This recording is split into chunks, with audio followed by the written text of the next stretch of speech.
अस्सलाम वालेकुम नाज़रीन, सुराब बरकत आपसे मुखातिब है। नाज़रीन, पहले मैं आपको एक चीज़ दिखाना चाहता हूँ। ये पाकिस्तान का प्राइम टेलीविजन मीडिया इधर ट्यून इन होता है। ये स्क्रीनें ऊपर भी लगी हुई हैं, नीचे भी तकरीबन 6, 7, 8 स्क्रीनें लगी हुई हैं और 6, 7, 8 पाकिस्तान के प्राइम टेलीविजन यानी न्यूज़ चैनल हम ट्यून इन करते हैं और सारा दिन देखते रहते हैं और अखबारें भी पढ़ते हैं और ये सब कुछ, यानी काम ही यही है, करना ही यही कुछ है।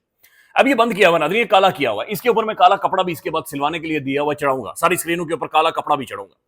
उसकी वजह यह है कि नाज़रीन, हमारा ये जो मीडिया है ये एक नेशनल सिक्योरिटी थ्रेट बन चुका है।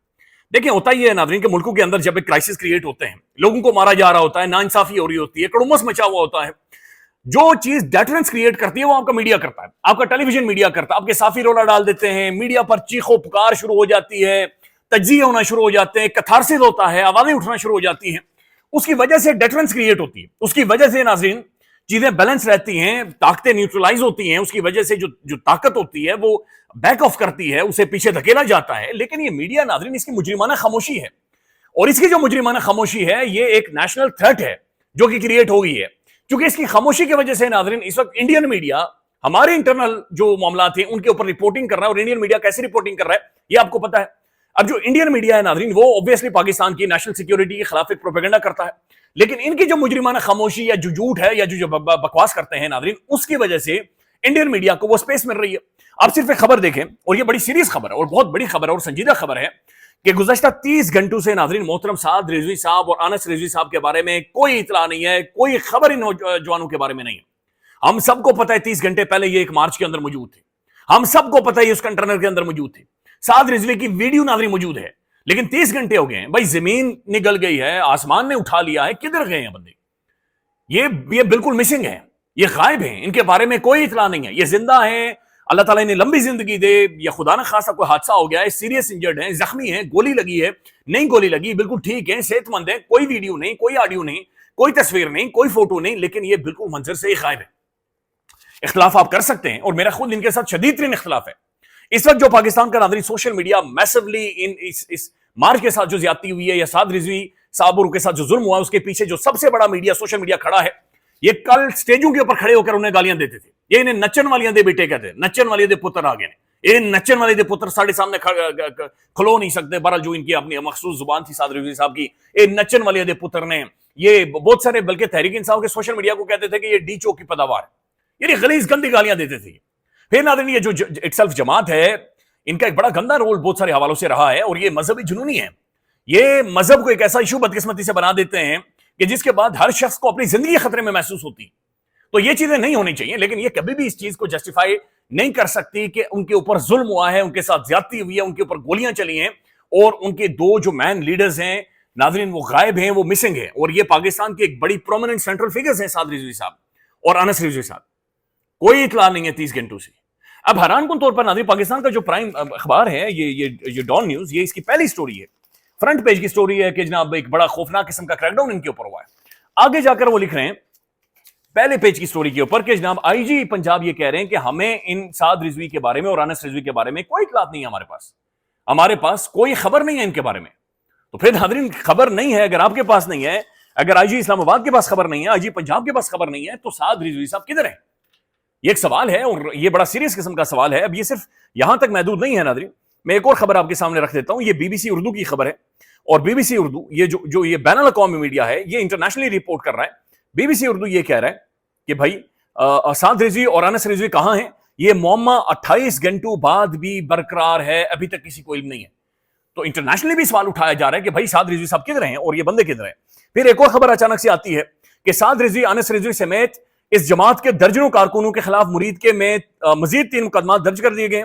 पुलिस के मुताबिक 108 मुल्जिमान की गिरफ्तारी की तस्दीक कर दी गई है। फिर नाज़रीन पाकिस्तान के टेलीविजन के ऊपर एक खबर चलती है अचानक से न्यूज मीडिया के ऊपर, और खबर यह आती है कि साद रिजवी ने भाई के हमरा सरेंडर ना किया तो जल्द गिरफ्तार कर लिया जाएगा, पुलिस जराए। आपको समझ आ रही है? मुझे नहीं पता कि आपको आ रही है नहीं आ रही, लेकिन मुझे नहीं समझ आ रही। मेरी पुलिस ये कह रही है कि साद रिजवी सरेंडर करे, मेरा अखबार ये कह रहा है कि अथॉरिटीज को पता ही नहीं है, क्रैकडाउन करने वाले को पता ही नहीं है साद रिजवी किधर है। साद रिजवी और अनस रिजवी 30 घंटों से इस मुल्क में नाज़रीन मिसिंग हैं, गायब हैं, उनके बारे में कोई इतलात नहीं है। जो कारकुन हैं वो कह रहे हैं कि उन्हें गोलियां लगी थी, जाली ऑडियोज तो आ रही हैं जहां पर साद रिजवी ये कह रहा है कि कोई बाहर ना निकले, एहतजाज ना करे, لیکن ان ریالٹی ان کے بارے میں کوئی اطلاع نہیں ہے اور ان کے بارے میں کوئی خبر نہیں ہے، اور یہ بہت سیریس ڈیولپمنٹ ہے پاکستان کے اندر۔ ناظرین ایک ریئیکشن آ رہا ہے، بڑا سخت ریئیکشن آ رہا ہے۔ محمود خان اچکزئی صاحب یہ کہتے ہیں کہ بھائی جان یہ سلسلہ ہمیں روکنا پڑے گا اور یہ آگے نہیں چل سکتا، اور ہم نے کوئی نہ کوئی اس کے سامنے بند باندھنا ہے، گولیاں مار کر آپ اس طرح سے ان چیزوں کا حل نہیں کر سکتے۔ مزید جو رپورٹ ہو رہا ہے ناظرین، انکنفرمڈ خبریں، انکنفرمڈ فیکٹس ابھی تک رپورٹ ہو رہے ہیں۔ ایک نمبر یہ کلیم کیا جا رہا ہے کہ 45 کے قریب پولیس اہلکاروں کو شدید زخمی ہوئے ہیں، 45 کے قریب پولیس اہلکار، اور ایک پولیس والا شہید بھی ہو گیا ہے۔ پھر ناظرین یہ جو تحریک جو مذہبی جماعت ہے تحریک لبیک، یہ کلیم کر رہی ہے کہ تقریباً 200 سے زیادہ یا یہ 500 نمبر بھی کلیم کر رہے ہیں، بہت ایگزیجریٹڈ نمبر ہے کہ بھائی ان کی شہادتیں ہوئی ہیں۔ پولیس کے سورسز یہ کہہ رہے ہیں کہ نہیں اتنی شہادتیں نہیں ہوئی، شاید 1 درجن یا 20 لوگوں تک شہید ہوئے ہیں۔ ہم نے جو ناظرین ویڈیوز دیکھی ان کے اندر لوگ تو پڑے ہوئے ہیں، گلیوں میں پڑے ہوئے ہیں، جناب ہم نے قبرستانوں کے پاس لاشیں دیکھی، ہم نے سڑک کے اوپر لاشیں پڑی ہوئی دیکھی، تو کلنگ تو ہوئی ہے، لاشیں تو گری ہیں، اور یہ ایک ریالٹی ہے۔ اب جو نمبر ہے وہ نمبر بھی کنفرم نہیں ہو رہا، اور وہ نمبر کیوں کنفرم نہیں ہو رہا؟ حامد میر صاحب نے اس کے اوپر ناظرین ایک ویلاگ کیا ہے، حامد میر صاحب کا ویلاگ جا کر دیکھیں، آپ کو سارے اس معاملے کی کلائی کھل جائے گی۔ حامد میر صاحب یہ کہتے ہیں کہ آپ نے میڈیا کو بند کر کے اصل میں ایک ایسا ماحول بنا دیا کہ اگر ہم خود جاتے اور سعد رضوی سے سوال پوچھتے کہ جب فلسطین کا مسئلہ حل ہو رہا ہے، جب ایک پیس ڈیل ہو رہی ہے، جب ساری چیزیں سیٹل ہو رہی ہیں، تو آپ پھر کون سا احتجاج کر رہے ہیں؟ پھر وہ کہہ رہے ہیں کہ جناب اگر ہمیں رپورٹنگ کرنے کی اجازت ہوتی ہے، ہمیں سوال پوچھنے کی اجازت ہوتی تو ہم حکومت کو دباؤ ڈالتے، پریشرائز کرتے کہ بھائی آپ ایک وفد بھیجیں اور جا کر ان کے ساتھ بات چیت کریں تاکہ یہ خوفناک قسم کی کلنگ اور یہ خوفناک قسم کا کرائسس ڈیولپ نہ ہو۔ پھر حامد میر صاحب یہ کہتے ہیں کہ پاکستان کے پرائم ٹیلی ویژن کو اور صحافیوں کو یہ ہدایت تھی کہ آپ نے ان کے بارے میں سعد رضوی اور جو اس مذہب یہ جو مذہبی جماعت ہے ان کے بارے میں کچھ بھی رپورٹ نہیں کرنا، کچھ بھی اس کے بارے میں سوال نہیں کرنا۔ تو وہ سوال یہ اٹھا رہے ہیں کہ جب ہم رپورٹ نہیں کریں گے تو پھر انڈین میڈیا رپورٹ کرے گا، اور انڈین میڈیا ناظرین اس کے اوپر کھل کر کھیل رہا ہے، کھل کر۔ میں صرف ارنب گوسوامی کے پروگرام کا آپ کا جو ٹائٹل لائن ہے، یہ جو تھیم لائن ہے جس کے اوپر اس نے پروگرام کیا ہے، وہ یہ ہے کہ internal turmoil in Pakistan where is Saad Rizvi. یہ ارنب گوسوامی پوچھ رہا ہے، ہمارا دشمن پوچھ رہا ہے کہ بھائی پاکستان کے اندر انٹرنلی ٹرموئل ہے، اور ارنب وہ پوچھ رہا ہے کہ سعد رضوی کدھر ہے، اور افغان گورنمنٹ بھی اس کے اوپر باقاعدہ سے سٹیٹمنٹ جاری کر رہی ہے۔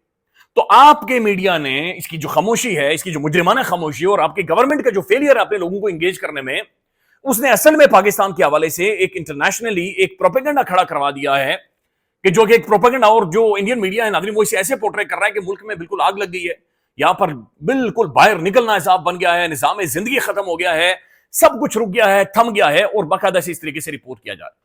یہ میڈیا خاموش ہے اور اخباریں جھوٹ بول رہی ہیں، بلکہ یہاں تک کہ ناظرین جیو نیوز کا جو جنگ اخبار ہے، اس نے آج یہ رپورٹ کیا ہے کہ اس مذہبی جماعت کے اپنے لوگوں نے خود کے اوپر گولیاں چلائی ہیں، اور خود ہی گولیاں لگنے سے وہ سارے لوگوں کی جانیں گئی ہیں، ان کی شہادتیں ہوئی ہیں۔ ڈان اخبار یہ رپورٹ کر رہا ہے کہ 1500 پولیس والے شامل تھے جنہوں نے یہ کریک ڈاؤن کیا، 4 بختر بند گاڑیاں تھیں، چاروں طرف سے اندر گئے اور انہیں جا کر گھیر لیا۔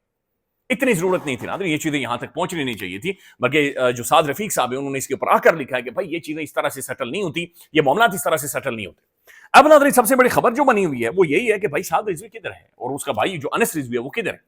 سوشل میڈیا یا واٹس ایپ گروپ سے اوپر جو آڈیوز چل رہی ہیں وہ بہت خطرناک ہے، بہت خوفناک ہے۔ پھر ناظرین اچانک سے پاکستان میں خبر آتی ہے کہ 18 گھنٹوں کے لیے انٹرنیٹ بند کر دیا جائے گا۔ ابھی جب یہ ویڈیو دیکھ رہے ہوں گے تو مختلف جگہوں پر انٹرنیٹ بند ہے، یا پھر انٹرنیٹ سلو کر دیا گیا ہے، اور یہ سلولی بند کیا جا رہا ہے۔ تو اس چیز نے بھی اور بہت سارے سوالات اٹھا دیے ہیں پاکستان میں کہ آخر کیا ہو گیا ہے، یا کیا ہونے والا ہے، یا کیا کیا جائے گا، یا پھر کیا اپڈیٹ ہے سعد رضوی کے بارے میں۔ تو یہ بہت سارے سوالات ہیں یا افواہیں ہیں جو بڑھتی چلی جا رہی ہیں سوشل میڈیا پر، چونکہ ایک مستند رپورٹنگ نہیں ہوئی، مستند کوئی بات چیت کرنے والا بندہ نہیں ہے۔ رات کو رانا ثناء اللہ صاحب نے پروگرام میں ٹھیک کہا کہ ان کی کوئی مطالبات نہیں، بات درست ہے، یہ ایکسپوز ہو گئے تھے، بلکہ یہ ختم ہو گئے تھے، یہ پارٹی یہ ختم ہو گئی تھی۔ سعد رضوی کو ایک فیس سیونگ چاہیے تھی اور وہ وہاں سے نکلنا چاہ رہے تھے، لیکن آپ نے کریک ڈاؤن کر کے کس طرح کی میسیجنگ کی ہے یا کس طرح کا ماحول بنایا ہے، یہ کسی کی سمجھ میں ناظرین نہیں آ رہا۔ اور اب آگے کس طرح سے اس معاملے کو سارٹ آؤٹ کیا جائے گا، یہ بھی ایک سوال ہے جو کہ اس وقت اپنی جگہ کے اوپر بنا ہوا ہے۔ لہذا بین الاقوامی میڈیا، انڈین میڈیا اسے کھل کر رپورٹ کر رہا ہے، اور یہ پاکستان کے حوالے سے نقصان دہ۔ اب ناظرین ایک اور ڈیولپمنٹ ہوئی ہے، اور یہ بڑی زبردست قسم کی ڈیولپمنٹ ہوئی ہے، جہاں پر ایجپٹ میں ڈونلڈ ٹرمپ خطاب کر رہے تھے، اور اس خطاب کے دوران انہوں نے شہباز شریف صاحب کو بھی مدعو کیا کہ جناب آ جائیں اور آپ وہ بات کریں جو آپ اکیلے میں مجھ سے کر رہے تھے۔ اس نے کہا کہ جو آپ بعد میں مجھے بات کر رہے تھے نا وہ آ کر یہاں پر کریں۔ تو شہباز صاحب کیوٹ ہیں ناظرین، بہت زیادہ کیوٹ ہیں۔ ایک تو محترم کا قد تھوڑا سا چھوٹا ہے، دوسرا جب ایسے کر کے کھڑے ہوتے ہیں تو شہباز صاحب بہت کیوٹ لگتے ہیں، اور مسکراتے بھی بہت اچھا ہیں۔ تو शहबाज साहब आ गया है और नादरीन शहबाज साहब ने कमाल कर दिया, यानी मेरी तवक्कुआत से बहुत बड़ा था। मैं ये सोच रहा था कि शहबाज साहब का मुंह खुश्क हो जाएगा और बड़ा मुश्किल हो जाएगा उन्हें बोलना। मुंह खुश्क हुआ, लेकिन पहले 15-20 सेकंड के बाद वो रिकवर कर गए। उसके बाद नादरीन को 2-3 मिनट उन्होंने गुफ्तगू की है। अब इस दौरान जो नादरीन एडजेक्टिव्स इस्तेमाल किए हैं, या जो आप कह सकते हैं सुपरलेटिव एडजेक्टिव्स इस्तेमाल हुए हैं शहबाज साहब की जानिब से, यानी 2 मिनट की गुफ्तगू है। गुफ्तगू क्या हुई वो नहीं रखूंगा मैं, सिर्फ एडजेक्टिव या वो अल्फाज जो उन्होंने ट्रंप के लिए इस्तेमाल किए वो सिर्फ आप सुनते जाए। शहबाज साहब ने कहा, untiring efforts, genuinely relentlessly untiring Donald Trump, day in and day out, place to live with the peace Donald Trump ने की है। आउटस्टैंडिंग बंदा है, एक्स्ट्रा ऑर्डिनरी एफर्ट्स इसने किए हैं, ग्रेट पर्सन। अच्छा, उसके बाद कहा कि मैं दोबारा से नोबेल पीस प्राइज के लिए नॉमिनेट करता हूं, most genuine, most wonderful, I would like to salute you mister president, you are an example, you are the man the world needed, आपकी जिंदगी लंबी हो, यानी मे यू लिव लॉन्ग। उसके बाद उन्होंने कहा कि जनाब इससे पहले तुमने इस दुनिया को रहने के लिए अमन का गहवारा बना दिया है, बिफोर 7 एंड नाउ 8। ये वो सारे एडजेक्टिव्स हैं, genuinely, great, relentlessly, day in day out, पता नहीं, अनटायरिंगली, अच्छा, outstanding, extraordinary efforts, Nobel peace prize इस बंदे को दे दो, ये दुनिया का सबसे जेन्युइन बंदा है, एग्जेम्पलरी लीडरशिप का मुजाहरा इन्होंने किया है, कमाल है और कमाल है और कमाल है। ये बाकायदा से शहबाज शरीफ साहब ने ट्रंप को कहा है। ऑब्वियसली चापलूसी है ना, ऑब्वियस है, ये बताने की जरूरत नहीं। और ये शहबाज साहब का कसूर नहीं, हम मिन हैसल कौन, इंक्लूडिंग मी, मेरे ऊपर भी नादरी थोड़ा सा दबाव आता है। मैं सच बताऊं, मैं वो चापलूसी करता हूं कि शायद शहबाज साहब का और मैं एक ही जगह पर खड़े हो जाते हैं। हम सब चापलूस हैं और यही हमारा सबसे बड़ा मसला है। हम सब कभी सच नहीं बोलते, हम सब हकायक को सामना नहीं करते, हम असल जो तस्वीर होती है वो आपके सामने नहीं रखते, या हम गुफ्तगू और बातचीत नहीं करते, चूंकि डर और खौफ और वो सारी चीजें मौजूद। अब शहबाज साहब नादरी अंदाजा लगाएं कि वहां पर मिडिल ईस्ट के ममालिक मौजूद हैं, वहां पर 4 गारंटर मौजूद हैं, वहां पर उर्दुगान मौजूद है, वहां पर पीछे जो बरतानिया का प्राइम मिनिस्टर वो खड़ा है, इटली की प्राइम मिनिस्टर खड़ी है। आपको मौका मिल गया था, आपको बात करनी चाहिए थी और आपको ठीक बात करनी चाहिए थी और आपको ट्रंप का शुक्रिया अदा करना चाहिए था, बट ग्रेसफुली आप चापलूसी पर उतर आए। आप बिल्कुल ही लंबे पड़ गए ना, हम बिल्कुल लंबे पड़ जाते हैं। ये डिप्लोमेसी नहीं है, ये कोई हमारी कामयाबी नहीं है। आप यकीन माने कि ट्रंप भी खुद हरा, बल्कि ट्रंप ने आखिर में अल्फाज कहे, I was not expecting this, मैं ये तो कोई नहीं कर रहा था, क्योंकि वो भी थक गया था कि भाई खुदा का खौफ करें यार, खुदा का खौफ करें। ख्याल रखिएगा नादरीन, अपडेट करेंगे। और तहरीक इंसाफ नादरीन बहरहाल कल ही पेशावर चली गई थी, पेशावर हाई कोर्ट के अंदर, और आज भी उन्होंने स्टेटमेंट जारी कर दी है कि भाई एक बंदा जिसकी गवर्नमेंट है, जिसके पार्लियामान है, उसे ही हक है सीएम बनने का। बल इस हवाले से अलग से रिपोर्ट करेंगे। ख्याल रखिएगा, अल्लाह हाफिज।